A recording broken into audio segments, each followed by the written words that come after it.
Good to see you. Nobody said good to see you. Good afternoon. Nobody says good afternoon back. So I'm just going to go right into it.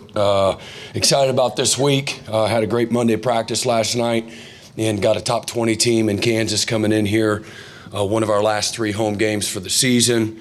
We got it sitting at 3-3. Got a chance to, to have a strong finish. People are going to remember this team by how we finish.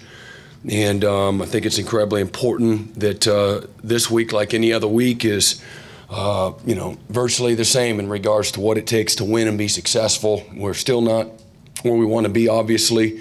This is a game of improvement, it's a game of development, and we obviously have a long ways to go. Right now, for whatever reason, we haven't been able to get into a good rhythm here the last several weeks as a football team, and certainly individually on each side of the ball. Kicking game has been really pretty solid. That's been the one bright spot. Maybe everybody had it right in the media that we had one preseason all Big 12 player, and it was our punter. So I say that jokingly, but the facts are, that's been the best part, the most consistent part of our team thus far. We got a terrific Kansas team that's playing with a tremendous amount of confidence.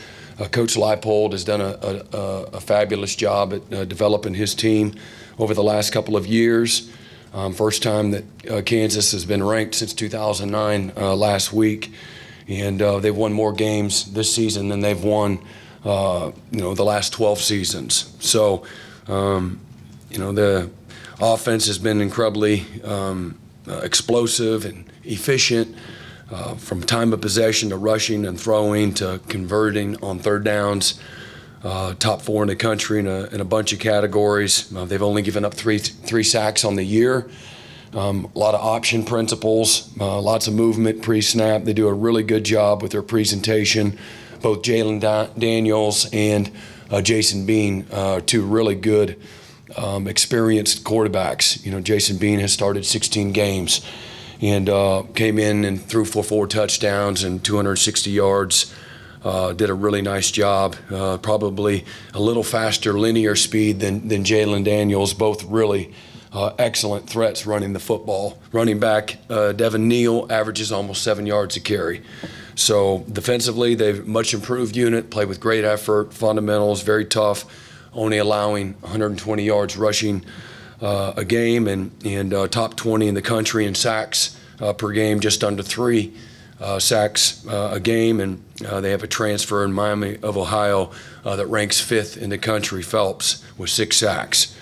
So a huge week for us, another 11 a.m. kickoff, and one that we're looking forward to getting in the win column, and that's our goal. So just like every week, we're going to get everything we got and we'll put it into this game and do our best on Saturday. Brent, when we look at your personnel, what's the balance as a coach as playing experienced players who may be making some mistakes versus maybe younger players who you could weather some growing pains? Where do you find that balance of who you're going to play? I don't think it. I think there's no the magic formula. It's just based on what you're seeing in practice. Right now what we're seeing in practice isn't necessarily translating to what we're seeing on game day. So just trying to continue to develop our young guys and.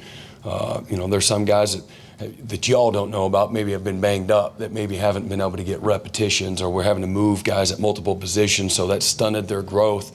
But some of it's because of other injuries. So a guy like Shane Witter, who's a young guy, but he's had, having to have season-ending shoulder surgery. So, we got a bunch of really good young players. And ones that are all in that right there on the fringe, if they're not in the 2 deep. And we need to play more guys. Number one reason is because it's hard to play. Week after week after week, and you're taking all the reps. So we've got to be smarter that way in developing our team. Yeah, Brent, sort of along those same lines. How do you balance the desire to sort of trust the process and trust your system and stay in that with when things are going the way they've gone the last few weeks, just trying something new to yeah, I mean, again, I would just say this, that you use maybe 20 years of experience, and over a decade of excellence systematically. So the biggest thing is developing, the fundamentals, the understanding, the techniques, helping guys find the football, get off of blocks, take good angles, trust their eyes, trust their responsibility, and then do it over and over and over and over and over and over and over and not get bored with it. So still trying to develop, some of the things that have to be second nature for you as a player so that you're not playing paralyzed, that you can play aggressively and confidently, but technically sound, and I think the fundamentals and your understanding are going to show up under pressure, and right now those things aren't showing up. You talk about being paralyzed and things like that. Is that what you're seeing when you're talking about the difference between practice and game? Yeah, no, I think it's a little bit of everything. It's not just, what do I do? It's do I have the discipline to do it? Right here and now, in this moment. So, but again, as I said, after the game, I know y'all have access to anytime I'm behind a mic, right? I'm asking, do y'all have access to, like last night's coaches show, for example? You watch that? I haven't yet. Okay. That's a good source of information, though, right? I'm guessing. So that being said, everything goes into it. It's not just any one particular thing. We're not tackling very good right now. If anybody hasn't noticed, we're not fitting very good. We're getting lost in traffic. So again, we've got to do a better job, obviously, as coaches at what we're doing. What we're seeing in the course of the week isn't translating consistently like it needs to, just to play well, not to play great, just to play well. Come over here, Jesse. Hey, Brent Venables was talking to us yesterday about the team really needs to kind of play loose, not so tense this weekend. What's that balance between, trying to get them to play confidently and comfortably while also having a sense of urgency and trying to turn Well, I this think around? handling failure is knowing that, again, not everything is going to go well or going to go perfect, and it doesn't have to. And so just having the poise and the maturity to know in those moments, man, don't flinch, play the next play, play the next series, get the adjustments, get the corrections, and then take it to the field the next series, and, as opposed to, so much stress where, it's, catastrophic, if things don't go well. So, right now we're just not playing, with the efficiency that we need to, that goes on both sides of the ball, so that we can help and complement one another.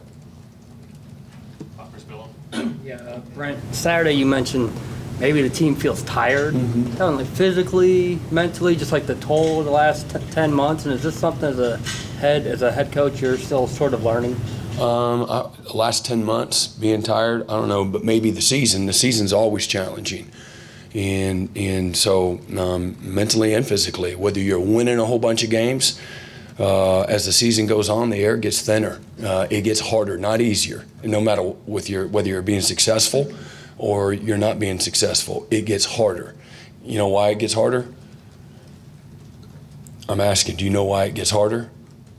Day-to-day grind. Yeah, the day-to-day grind. It's hard to show up every day and do the mundane. And doing it every single day over and over and over and over. And you do it to a point where you can't get it wrong. And that's a very hard place to get to. And you would do that, you would have that same purpose and that same intent, whether you're undefeated or, again, you're not having the success that you want. That's the formula that it takes. It's as simple as hard work, commitment, consistency, handling the success, handling the failure, putting the work in every single day, one day at a time. So, you're always right. We're getting ready to have a bye week after this week. Why do you have bye weeks? Why you used to have 2 bye weeks built in. Why did we do that for so many years, forever? Because it's good on the body. It's good to, I challenge the guys to renew their mind and body and spirit every single week. You start over. It's a season of its own, This week right here is got an opportunity to be the week, a great opportunity for us to have the kind of finish that we want. It's going to take that. And so from a leadership standpoint, that's, part of my job is to, to understand the pulse of the team and to try to help and serve them that way. And sometimes that's as simple as this time of the year, you start slowly cutting down the minutes per period. You cut down, a couple of periods. There's a lot of things that you change up inherently, not whether or not they're quote unquote tired. This is that time of the year anyway. So, but sometimes it's the smallest things like that that can be a shot in the arm and keep guys, excited and engaged and fully committed, to finishing strong. You see it all the time. Whatever the top 20 teams we're one of them. Preseason, there's very few standing still in that top 20. I would guess. Anybody know, how many it is? I bet it's. I don't know either. I bet close to half of them are no longer in the top 20. So what happens? A lot of things happen. There's a lot of factors that go into that. But as the season goes on here, we're halfway through it. Guys, teams, units, coaches, everybody can lose their way. Has that happened to us? I don't know. I know we're not playing fundamentally sound. We're not doing. We're not tackling well. Again, I always go back to the defense. But 2 games ago we go 10 straight series in the first half, and we get 17 points, and we don't have a drive in the first half that's over, that's close to 2 minutes long. That takes a toll too, as we've discussed in preseason and all that does. I mean, that's a very real thing. And so just being efficient, staying on the field. Last week, I thought in the first half we did, although we weren't scoring points, which you don't like, you get an opportunity to get in plus side of the field, you got to score. And we were possessing the football and moving the football, and so changing field position. So that's a momentum thing too that both sides can complement one another. Getting off the field, doing well in the kicking game, and then moving the ball and getting first downs, chewing up clock, and putting yourself in position to score. So all those things can take a toll. Are we tired? And my thing is, this is the time of year where you need that bye week. How can we help our guys moving forward, get our guys to continue to buy into the recovery resources that we have. Sleep's incredibly important. We've played 4 games, 11 a.m. Those 11 a.m. games, you're looking at everything. What do most college students try to do, right? They try to stay up all night, right? And they just, and so whether, and I'm not saying that our guys are, I don't know. We always encourage them to get rest, stay into a routine. You want to be able to get optimally 8 hours of sleep a night. I'm good with 6. 5.5, I'm not so good. 6, I'm good. 6:30, I'm excellent. 7, I'm feeling a little tired of too much sleep. Everybody's different, but young people are burning it at both ends, and it matters when you're a high-level performing athlete. Everything matters. So from recovery, sleeping, hydration, nutrition, there's a mental side, a spiritual side that's important that you're staying fresh. We try to do a good job of keeping things fresh and keeping our guys engaged and, to continue to develop leadership. You have an opportunity. The greatest calling of coaching is development of people. And we got a chance to do that, through our leadership councils, and certainly we're never trying to check a box, and trying to reach the heart and souls of these guys and making sure that they understand that, there's a lot of people paying attention to all of us right now and how we're going to respond moving forward. And there's many people that, and justifiably so, that is like, man, throwing in the towel. That's fine. That's part of, we have a responsibility in that. And like I said, after the game, if we don't like what they're writing, then, let our play be our voice, So it's all into the criticism and, the criticism that's taken place and is well-deserved, is how I look at it. And so it doesn't mean our guys aren't working and putting, great effort into trying to be successful. I know I see that, every day. And so, this is that week that we start to, tweak our schedule, and but maybe it's a week or so too late. I don't know. I wouldn't use that as an excuse. We got destroyed 2 straight weeks. And we're missing wide open guys and not tackling people and things of that nature. I put that more on us as coaches and fundamentally and trying to help them better than I do, being tired. I'm the one that brought it up, I know. And so I do think that, we need to help our guys get fresh. Back left, John Hoover.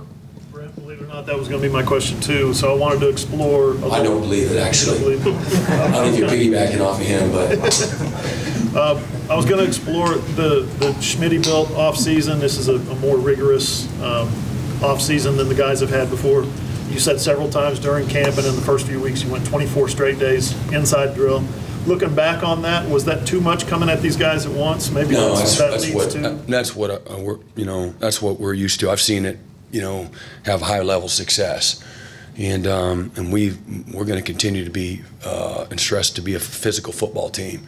Obviously, during the season, you have your much smaller scale of good on good, and we'll try to be very mindful of keeping guys healthy, but getting them the work that they need, good on good, in a safe way to keep them fresh, from that standpoint.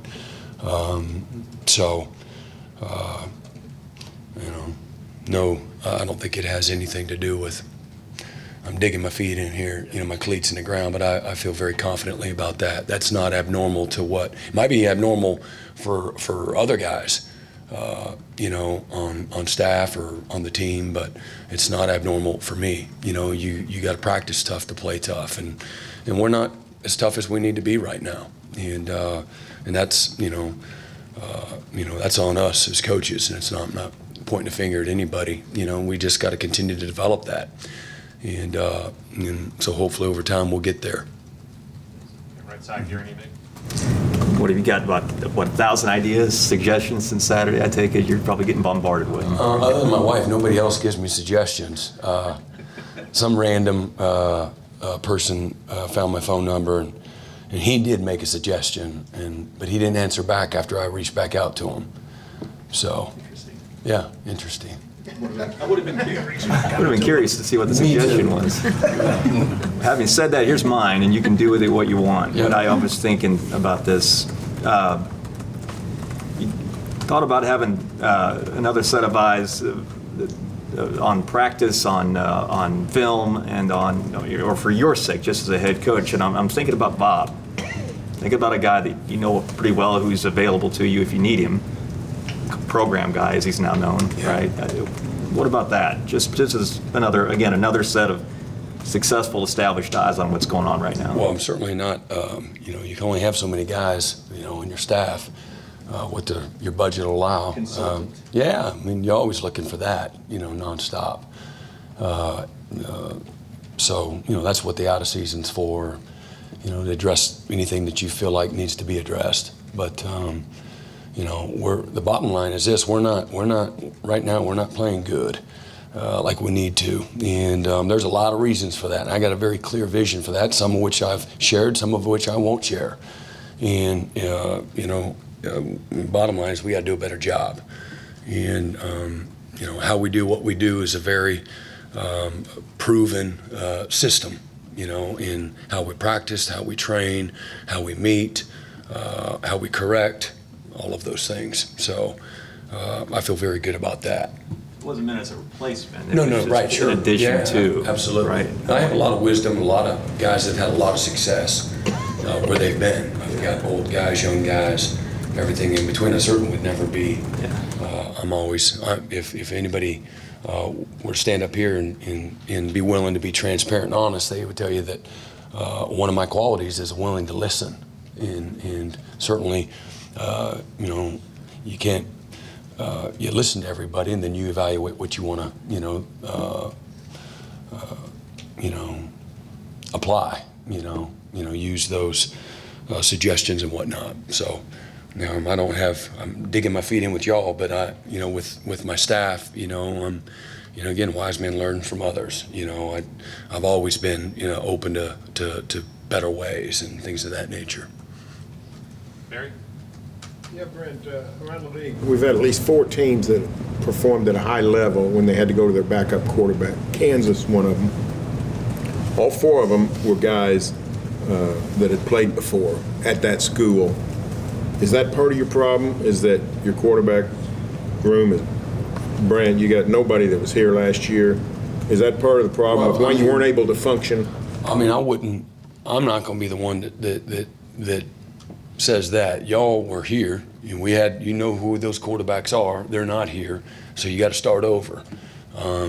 You know, one of them was here in the spring, and then Nick Evers, who's just got out of high school, was here, and he's done a nice job. Like most freshmen, they come in, and there's more bad days than there are good days for freshmen. And then you're a quarterback, and that's a whole nother, that's a whole nother animal. But here, as of late, Nick's been doing well, and I use the place I use as an evaluation time is just when he's gone against other freshmen in some of our scrimmage time that we set aside each week. You know, just 3 or 4 series, but he's done some good things there in that setting. But otherwise, Davis and General both got here, this summer. Of course, we can't work with them really in the summer until fall camp. So that's not ideal. That's not ideal. But we got to make the best of it. Is it going to be more with the way quarterbacks have become so transient with the transfer portal? I don't think it has to be that way. You mean they don't have to be transient? Right, and I think we understand why things took place here in that regard, and I'm not writing the stories, and I'm not even pointing fingers. I'm just we made a move with a freshman a year ago, and the other guys decided to go elsewhere. But I don't believe that it has to be that way. That other guys can't. Like, I see plenty of programs that have multiple really good quarterbacks. Kansas is one of them. So how are they doing it? I don't know. Maybe I need to ask Coach Leipold that. Get a little wisdom from him. And both of those guys were not real highly recruited guys. And maybe that's something to do. I don't know. They've done a good job culturally. I want our guys to be committed and loyal. And again, they want opportunities. I get that too. And quarterback's a very unique position. But I want guys to love their experience so much and feel a sense of loyalty that making a decision like that is incredibly, incredibly difficult. Not an easy, transient. I don't want a transactional program. And losing 4 guys at once is, that's pretty much unheard of, right? Who else has that happened to? I don't know. I don't know. But I just paying attention to. I love college football. You don't see that much. And you see the guy like at Georgia that I think he walked on, and then he had to, and then eventually got put on. But he had all these other, and there's still a whole bunch of good quarterbacks on that roster. And yet he's the guy, and somehow he kind of stuck with it rather, and had some stick-to-itness, and he became the guy and hadn't let it go.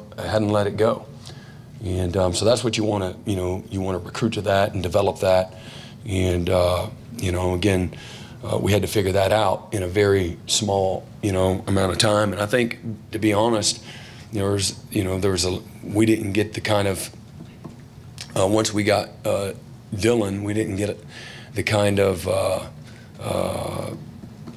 reception because of maybe his success where he was, and but I've been proud of the guys that are here that have put the work in, and a week ago, Davis was put in a tough position at TCU, and I thought he handled it well. And at times he did some really good things last week, and like the rest of the team and the staff, there's times that you wish you could get that play back.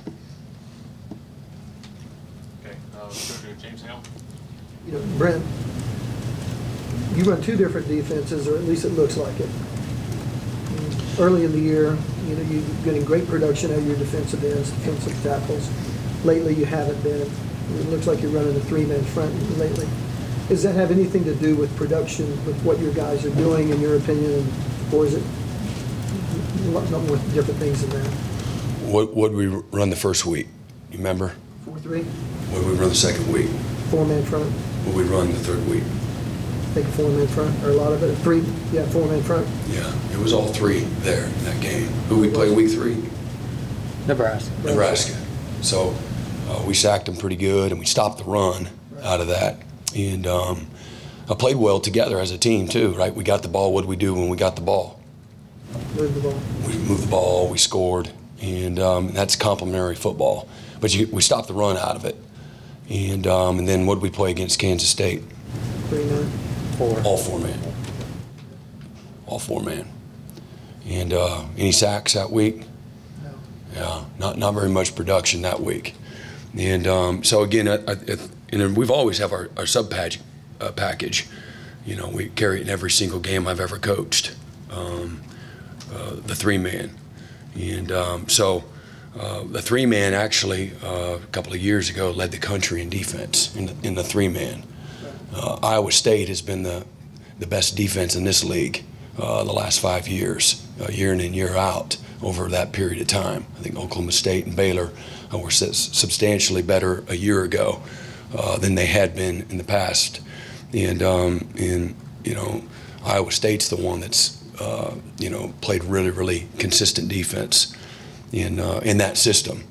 And so again, I think it's still being physical with whatever system. You know, you're going to get to 4-man principles. You know, you're still just playing one gap. You're not playing. We're not 2-gapping people out of that. So you're still on edges. At times you slide guys inside, but you've got outside pressure and things of that nature. So sometimes it looks really good, and when you're losing and you're not stopping the run, don't look so good. So. But you know, we're trying to help guys. There's lots of reasons, and maybe we can talk about it in the out of season. But you're trying to, you know, like every single week, you're trying to protect weaknesses and play to your strengths, and then sometimes it's the lesser of two evils.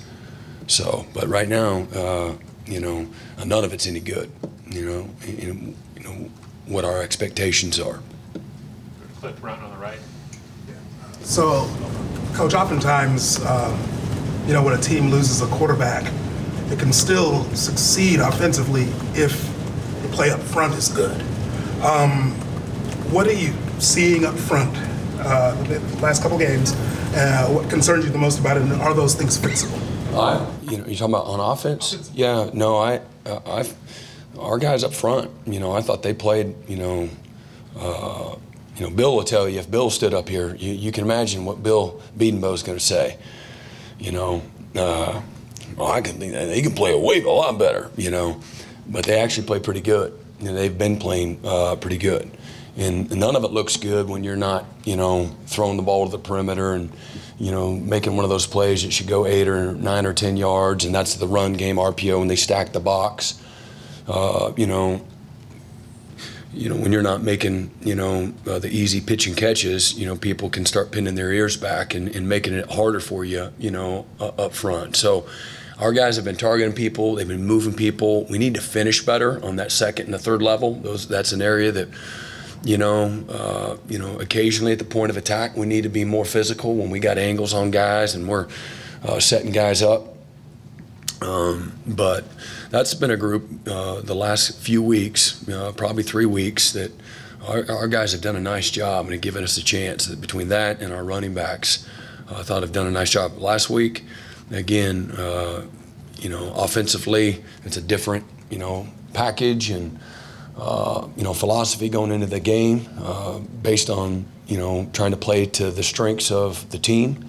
And you know, I think that's, you know, some of that is what you saw maybe this last week. But that's been a group that I wouldn't say that they've overachieved. There's you know, there's a couple of players that maybe have, you know, on our football team that have overachieved, but I don't think that they've underachieved either. You know, Bill will tell you that was his Sunday comments. Some of his comments to me was, you know, I think they can be great, and they're good right now.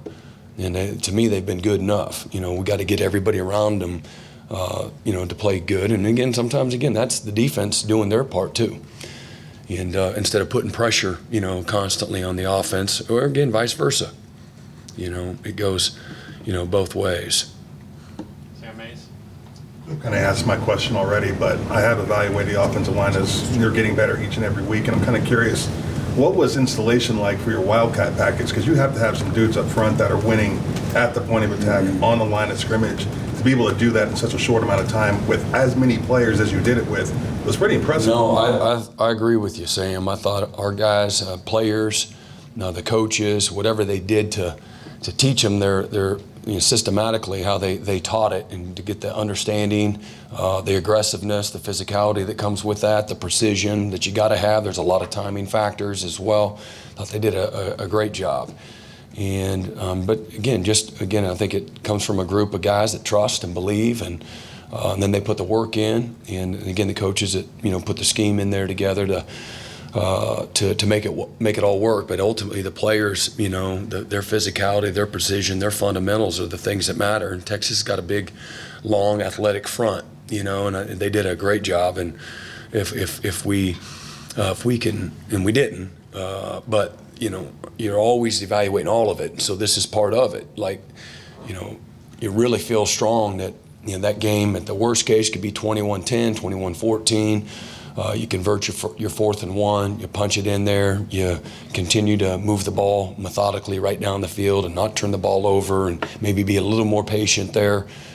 You never know how that's going to work, but worst case, Zach Schmidt's been smashing the ball and kicks a field goal, and it's more 21-10, 14-10. Then you got a real fighting chance going into to halftime, and we just we have not been able to play with any kind of rhythm the last several weeks, and that's been the frustrating part. Again, you see very small flashes, and when you're sitting in this position right now, you're looking for all the good, certainly addressing the bad, but you're looking for all the good, and that's what you're trying to continue to put in front of your players too. We got a 120 play cut up just on the defensive side of the ball of all the same plays that we saw this last week, and how we've defended them well, in different games, different times during the season. And just to, because I think a picture's worth 1,000 words. And when you're not having success, sometimes those seeds of doubt can, I'm not going to act like that's not happening. Most of us have children. We know how immaturity can affect how they're thinking and what they're exposing themselves to. So part of our job is to continue to create confidence and buy-in, and that's not an easy thing to do through failure, but that's when you got to be at your best. Time for a few more. Mason Young, second row. Yeah, Brent, you guys had Woody Washington playing that deep safety spot for you guys on Saturday. Could you just kind of talk about his adjustment to that, and do you plan to keep using him in that spot moving forward? Yeah, Woody's one of our best football players. Woody, whatever Woody does, he plays well. The game's easy for him. He's got great instincts. Instincts are a gift.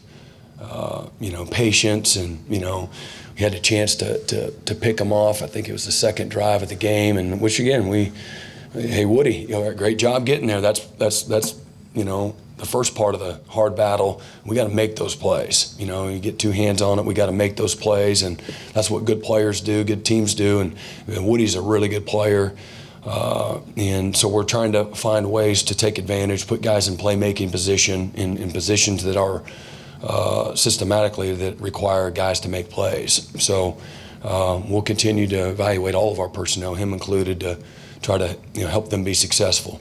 He came off the field a couple times looking like maybe he's a little bit banged up. What's he kind of working through there? I don't know. You have to ask him. Let's go up front, Eli. I don't think Theo Weiss got off the sideline last week. Was that injury? Was it personnel? Just decision by the coaches based on how the week went. And on the other side of the football, Justin Broyles is a guy who's been here for a lot of years. He also happens to be the lightning rod for this fan base. I don't know if you're aware of this, but things aren't going well. I'm curious if you can tell me about the guy you see on the field and inside these walls. You talking about Justin? Justin Broyles. Yeah, what he's like? What do you see in Justin Broyles, both on the field? I'm not sure why he's a lightning rod, why anybody would spend 1 ounce of energy being emotional or mad about a player that loves this university and is committed every ounce of who he is, every fiber in his body to helping this place be great. I don't know. I don't know what's behind that. That's kind of disturbing, but it is what it is. Justin's terrific. He loves his team. He loves his teammates, loves his coaches. He values his opportunity. He's got a thankful spirit every day. He comes with a workmanlike attitude, a blue-collar work ethic. He takes every moment of, where something isn't going right, he takes it on his own shoulders. He bears that burden, even when it's not his fault. And he just cares. He cares as much as any player I've been around. So I don't know when you said lightning rod, and so I don't. I think I know what that means, but that's weird.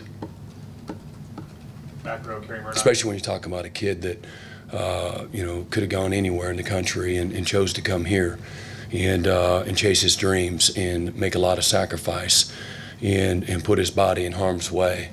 And you can say, well, that's what he signs up for. And I know sometimes I say things like that, but I don't want anybody perpetuating it either. So. Brent, Dylan told us last night he's still under concussion protocol. Does that hinder his preparation at all? And will he be back this week? Do you know that yet? I mean, I don't know if it hinders his preparation. I don't know what the concussion protocol. I think they continue to evaluate him every day. I don't get into the deep weeds. I'm just I want to major in the minors. So they'll tell me what he can do, what he can't do. He's full go at practice. I think they're just continuing to, whatever all those tests are, they do those to make sure that they're on the right side of it. And if he continues to stay out of harm's way in regards to that protocol, I would expect him to play. Do you have a day of the week that you're expected to get a clearance on that? Thursday. Thursday. Okay. Okay, last two, we'll go to Lee Benson and then John Shin. Lee. How do you address the three-man front, four-man front thing? And also, it sounded like you cut up of plays that you all have done well in the past. Earlier in the season, to show guys when they've done things correctly, they've played more assignment-style football. I was going to ask you about that. I mean, when things have gone on defense have gone the way they've gone the past 3 games, do you go back and say, hey, guys, against Kent State, we did this, against UTEP, against Nebraska, let's watch it to see what it looks like to hopefully gain that confidence moving forward? Yeah, that's exactly, what we've done. Everybody does what they're supposed to do. Stance, line assignment, key, good force angles, inside the block, outside leverage, inside leverage, good eyes. Here's the result. So when we don't do some of those things, here's also the result.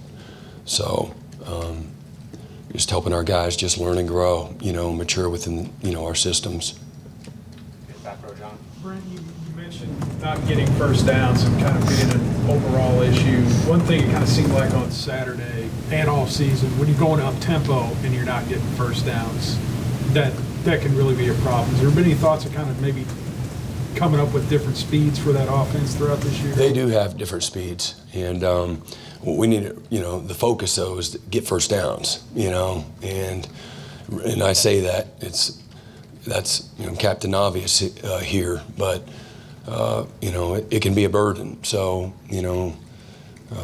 at what point do you play slow down, right? And again, I'm playing the devil's advocate, and I know Jeff doesn't really care about what everybody else thinks, quote unquote. But then all of a sudden you slow it down. No, we're not. Oh, we don't want to win. I know we're going too slow, right? So anyway, but we do have different tempos, and we got to focus on being more efficient within, our play, catalog and our fundamentals that go along with it, and getting everybody to play together. I think would be a big help to getting those first downs and, staying on the field. Moving the ball, creating field position, create momentum, letting guys get rested and make adjustments, things of that nature, how we're working and help each other. Thank you, Coach. All right. Y'all have a great day.